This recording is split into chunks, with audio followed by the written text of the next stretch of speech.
Hello and welcome to Campaign Craft. I'm DM Sleeper, that's actually my name, and I'm here to help you craft your campaign. Today, let's make a dungeon from start to finish. You're going to need a piece of grid paper and another piece of paper. The grid paper will be to keep your sense of scale because everything in D&D is in 5-foot chunks, where each square is 5 feet, and the other paper is to detail what's in each of your dungeon rooms. Start by giving ourselves a key or a legend, because as we make this dungeon, we're not going to flesh out what each room is yet. We're first going to just decide what type of challenge is in that room. So I'm going to start with our combat challenge. It's going to be a sword. It doesn't have to be a good sword. Riddle or a puzzle, we'll do a question mark. For a trap, we'll do an exclamation point. A skull for the boss. A book for lore, little treasure chest, loot, a lock for a locked door, a key for keys to locked doors, a mechanism. I just use a really janky looking gear for this, and a button. Oh, there we go. All right, now that that's done, we need to ask ourselves 3 questions. What this place was, what this place is, and what is in this place, or who's in this place. Let's do something that was a monastery converted into, / field hospital. And it is currently a ruins and unhallowed. It was something holy, now it's unholy. And the creatures that are in it, we're going to have ghosts, zombies, and fiends. We'll make the ghosts the beings being rescued, the ghosts of monks and patients that are being kept there by the fiends, and the zombies are probably their bodies, honestly. And the zombies are going to be your main combat, and the fiends will be your boss. Let's draw this out. Now, the first thing we're going to do is get the rooms made. Now, we want a good balance between something that makes practical sense and is also kind of visually interesting, but we don't want to push so far into that it's impossible to make on a D&D table. So let's start. I always start at the bottom of the page for my entrance. I don't know why, but that's just my quirk. The entryway is going to be small, so let's say 10 feet by 20 feet. And it's going to go here and here. We're going to have 10-foot halls. And this is going to be our door. Let's go ahead and do this for doors. This is kind of your standard architectural thing, I'm told. All right, this is your entry door. Let's go ahead and add a puzzle to lure you in. It's a fiendish riddle. All right, and here's another thing I do. I number all of my rooms so that when I write out the list of what things are or what kind of challenges are in that room, I have a number to associate with it. 1, 2, and we're going to draw a little book in here. We're just going to build some suspense and drop a little lore on them if they care to find it. But for the hallway, we'll do 3 exclamation point. There's going to be a trap in the hallway to keep them on their toes. Let's make this our first locked room challenge. We'll put a little lock on the door. We'll put doors on either side. There we go. By 4 room. And I'm just going to number it 4. I don't know what to do with it yet. And I'm going to do the same thing on this side, except let's do something awful to this room. Put a hole in it. This hole will stretch into other parts of the building. And there's not going to be any way down this hole. It's just going to be a pit. I guess you could jump down it. Flying creatures probably could go down, but it's going to go down for almost ever, and there'll be dead bodies at the bottom. So now it's not perfectly symmetrical. It's starting to be a little bit more visually interesting. From the ceiling dangles a key. So now we start to see some of the fiendish devilry at work, in that they're luring you into a precarious situation. And maybe we'll throw a trap off to the side. So the trap will trigger when you jumping at the key, and it'll be a net that will catch you and make you drop to the bottom. So let's do the sanctuary next. And let's make this kind of big. So 50 feet, that's fairly all right. Let's add 10 feet on either side. This room would have most recently been the field hospital. So instead of pews and an altar and a dais, we're instead going to do beds. We're going to just fill the room with hospital beds. All right, so we have half the room filled, but the rest of the beds, I think we're going to pile up against this wall. Oh, that's not where this trap needs to be. We're going to pile up the beds against this wall to imply that they're trying to keep something out. I think that adds an air of mystery and builds to the suspense of this place. I haven't had any combat challenges yet. You work your way through these rooms. You got the trap in the hallway.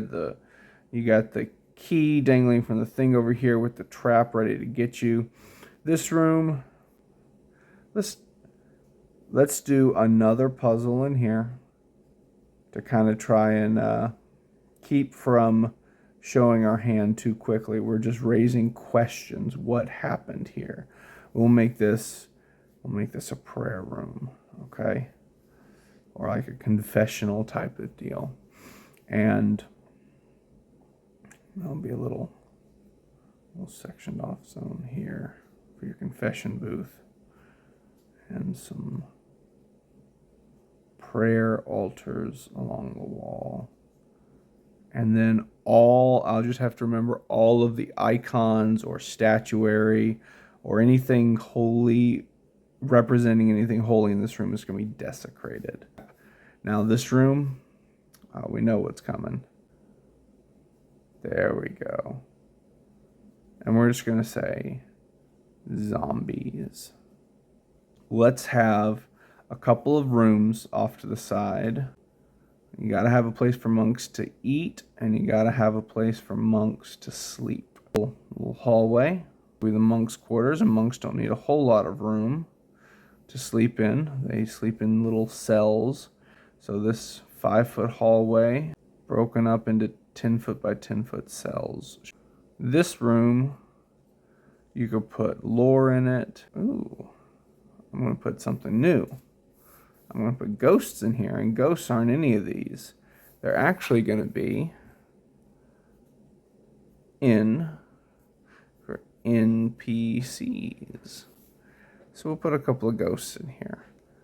And we won't let the ghosts know they're ghosts. I did one session where the ghosts were corporeal at first, and they were being tormented by the fiends, being made to relive the last few hours of their life over and over again.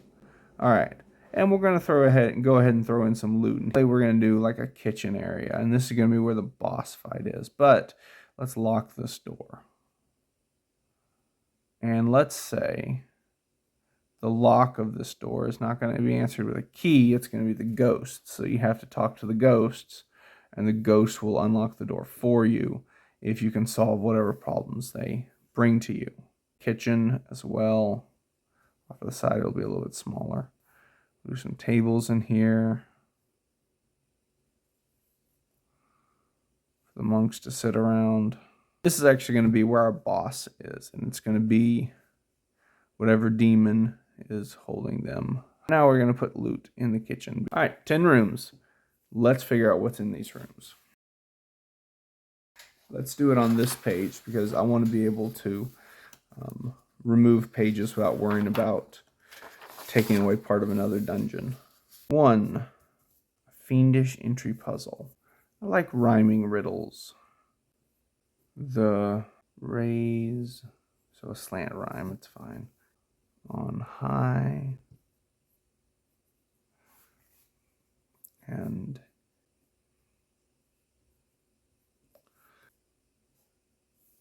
I take saint and sinner to their grave. The wood and wild land I raise. I reach my fingers to on high, and in the lowest pits I cry. So the answer they're looking for is fire. We'll go ahead and give them a four-letter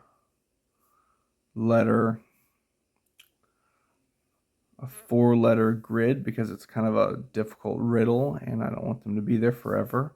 If they get a letter wrong or if they get the word wrong, they'll take 2d6 damage and 1d4 ongoing damage versus a DC 13 dex save. If they pass the dex save, they take half damage and no ongoing damage. If they fail it, they're going to take the ongoing damage until they pass the dex save.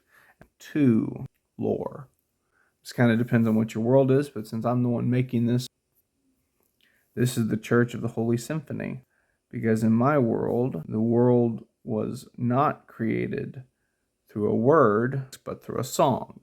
That's borrowing from Tolkien, that's borrowing from Lewis, but the world is called Lyre, L-Y-R-E, like the musical instrument, and there's a lot of musical themes going on. So it's the Church of the Holy Symphony. That'll be written, carved in stone.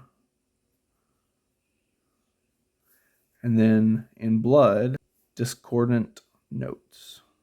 3. That's the trap. All right, for traps, we're going to use this gem I found.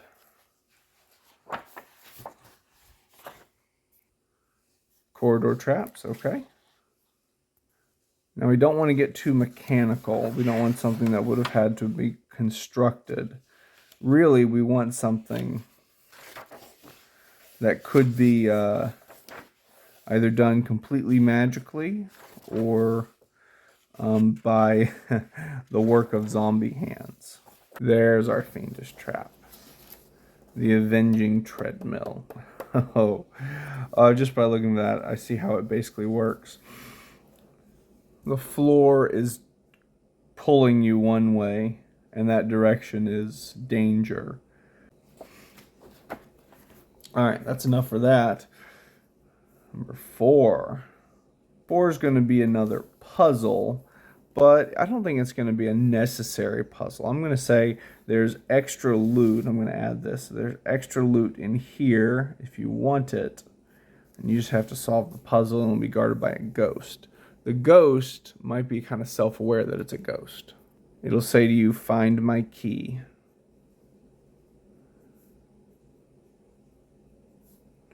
For your fortune. There we go. And then they can search the room far and wide. They won't find a key in here. They might think this is that key, and they'll go after it, and he'll say, no, it's not. But what they'll find, if they look carefully, they'll find a book with a map in it, and the map has a key. Or if you want to make it a musical puzzle, make it the key this ghost sang in life, and have a hymnal off to the side be your clue. And he'll smile at them kindly, and he'll open the door, and they'll find something. Oh yeah, I need to tell you that. It's going to be a super useful item, completely optional, but it's going to be a turn undead ring. So a ring that can cast turn undead once per day, which they'll be able to use in the following room if they manage to get it. We already discussed 5, dangling key, trapped wall with net. Now that they've gotten the key to unlock the door, they're going to fight, let's see, 3 times PC zombies. I want the zombies to be a difficult challenge. They're the only other combat in this place, and so we'll do 3 of them times the number of player characters. All right, 7. Nothing's going on in 7. They're probably tense from the other trap, so they'll be checking everything, which is great. Throw in an extra creak or 2 to keep them on edge, but don't make anything happen there. 8's going to be completely optional loot, and one thing they have to do. They have to solve the problems of the ghosts. Oh, no. You have to convince the ghosts that they're ghosts. There it is. And when they convince all of them, the ghosts will open the door to the boss challenge for you. We'll say 4 of them are easy. That'll keep us from to work too hard. 1 is in denial. So you have to make them accept it, not by convincing them logically, but by convincing them emotionally that it's going to be okay. Because they question their faith and their salvation. So they're scared of going to hell. That's exactly what a fiend would be doing if they could trap spirits behind. And then one of them is busy. And you need to convince that one that it's time for them to enter into the joy of their master. It's time for them to rest. But the other 4, you just need to kind of let them know. And then if you find the loot, there's 3 loot items. Simple stuff. We'll say one of them is a stash of, not gold. That would be wrong for the monk to have gold in this room. Holy symbols. This guy makes them. It's his hobby. And now there's enough for all of the players, and then some. They could take them and sell them. They're made out of silver, or they could use them as wards against the enemy they're about to fight. And then one of them is going to be a holy dagger. One of them kept a knife with them, and it's going to have some sort of blessing upon it. It'll deal +1 versus fiends and undead. And then the third one, we'll just say a health potion. That'll all help them in the fight coming up. Oh man, we've run out of room, but that's fine. Let's turn this page and go over the boss battle. 9. So you see we've got tables. The tables can be used as obstructions for movement as well as cover. So we're going to make the boss use ranged attacks primarily, but also send zombies after you. So they have an opportunity to use their environment to their favor. So we're going to say the boss is going to be, and you're going to have to match your players, but I'm going to say boss throws firebrands, arrows, and death. And that's a reference to a proverb that says a fool is like someone who throws firebrands, arrows, and death. So the firebrands will do area of effect damage, and they won't do a whole lot of damage. Let's say a 2x2 grid. It's a really small room, so there's not much more room than that. And then you have to have a DC 15, or we'll use that same spell from earlier, 2d6 fire damage plus 1d4 ongoing, ongoing. All right, arrows. He'll have a physical bow, and he'll shoot people with it. So we'll say that's a +7 to hit. And this is our boss. We want him to be powerful. And then we want it to deal, let's say, 1d8 plus 4 damage. That's not very much, but considering he's going to have 3 attacks in a turn, that's going to do it pretty well. And then death. He has the power to drop 1 target that he has line of sight with that looks at him to 0 HP versus a wisdom save. Now, the interesting thing is you have to make eye contact. You have to look at him. So this is going to incentivize the players to take riskier moves where they don't actually look at their target and they just fire blindly. His HP, let's put him in a solid 100...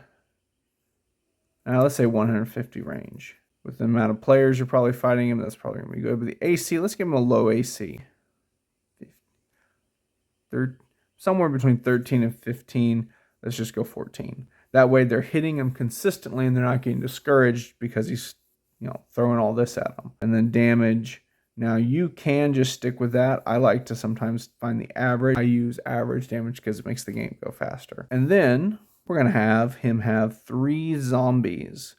And the 3 zombies are just going to be enough to kind of walk around and go approach the person and give them a problem for taking cover behind the tables. Now, I say 3 zombies. I'm going to actually say 1 zombie per player character. So no matter how many you have, you can go after them while they're behind cover. And you know what? That's probably going to do it for the boss fight. 10. What kind of loot do you find here? But I'm going to say they get 1/3 of a holy sword, implying that there's 2 other shards of the sword that they can put together. 1 journal for those who like the lore / prayer book. It's for story and lore. And then, for any of them that are greedy, they could rob from its coffers. It's had some time to accumulate some wealth, but not as much as before the war, so you don't have to make them crazy rich. We'll throw in a couple of other miscellaneous things to make it worth their time, like a couple of small relics that can be used in combat. We'll do 3. We'll do Shard of Star Heart. Oh, this is... So for my world, when a star, kind of an angelic being dies, they leave a crystal behind, which houses their soul. Well, this crystal has been broken. It does fire damage. We'll do a ancient wine. Maybe it has some sort of religious significance in the history of this world. And a sacred scroll of binding. Can bind fiends. This has been DM Sleeper for Campaign Craft. I hope this has helped you craft your campaign.